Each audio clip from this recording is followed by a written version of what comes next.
Solar power panel স্থাপন করবার জন্য বর্তমান বাজেটে আমরা বিশেষ সুবিধা দিয়েছি, অর্থাৎ শুল্ক মুক্ত সুবিধা প্রদান করা হয়েছে যাতে করে উদ্যোক্তারা তৈরি হতে পারেন। এখানে শুধুমাত্র সরকারি স্থাপনার ছাদে আমরা রুফটপ সোলার বসাবো ব্যাপারটা শুধু এরকম নয়, বেসরকারি খাতও এগিয়ে আসতে পারে। আমি বিসিক উদ্যোক্তাদের বলবো উদ্যোগ গ্রহণ করতে পারেন।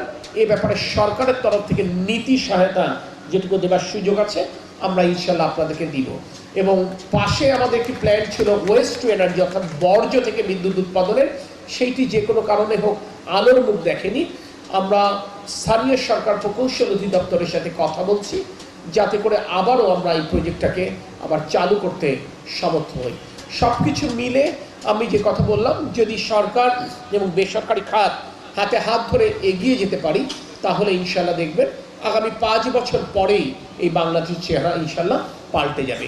আমি মনে করি এই সব দিক মিলে সরকার এবং বেসরকারি খাত যদি হাতে হাত ধরে এগিয়ে যেতে পারে তাহলে আমি মনে করি বাংলাদেশ এগিয়ে যাবে।